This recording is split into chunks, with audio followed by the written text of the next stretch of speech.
article I read is called Learning to Communicate Across Language and Culture Demographic Changes, Schools and Parents in Adult ESL Classes.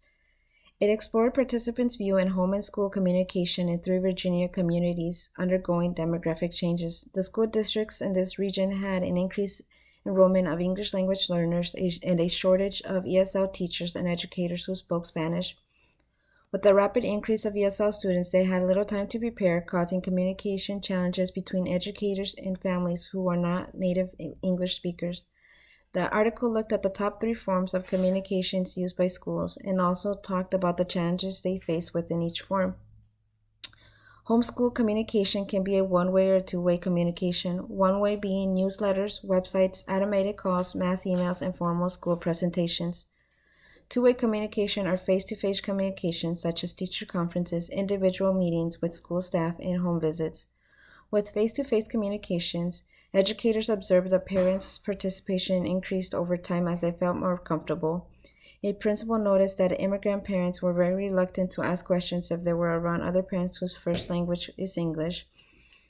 Some challenges they faced with face-to-face communication was the need of interpreters, as the interpreters helped reduce parents' anxiety.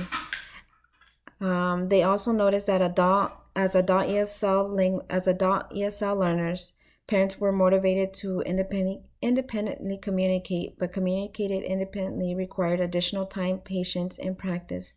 And if they were to communicate independently, there was a potential risk of miscommunication due to pronunciation and grammar. Written communication allowed it to be translated in different languages, and there were computer programs that could do it quickly. The challenges they faced with written communication was the quality of the translation, and that some parents were not fluent in reading and writing in their native language. The last type of communication used by parents was electronic communication. Most parents had smartphones, which allowed them to have access to internet.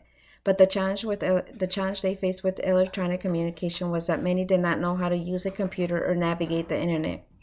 The article also talked about the need of creating a welcoming environment. A welcoming environment was needed for families to feel welcome and valued. Interpreters help make families feel welcome. A parent who never attended school in their home country said he was relieved to be greeted by an interpreter when he registered his daughter for kindergarten. Recognizing that there was a multiple language was also very important in creating a welcoming school environment. English language learners are identified by home language surveys or registration forms, but when they call the school's office, staff answering the phones did not recognize the language needs of the callers. They would use their accents and transfer the call to the interpreter they believed the caller needed. Their approach was then to ask families to come to the school. This way, families were able to get one-on-one help. The conclusion to this is that parents' preference in communication is based on their skills and self-efficacy. Without knowing the parents' literacy skills, educators risk not conveying information to parents and misreading parents' lack of unresponsiveness to disinterested. Access to school-based interpreters for oral communication was a critical resource. They provided families with a level of comfort and some assurance that they will understand and be understood.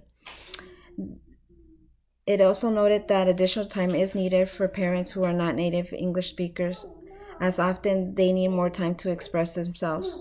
Schools should schedule longer blocks of time for parent-teacher conferences. One last thing the article mentioned, and which I thought really summarized the article, was the communication challenges cannot be fully understood or adjusted without relationships. Communication is important to be able to exchange information, understand priorities and perspectives of one another, and forge relationships that support the child's learning and well-being.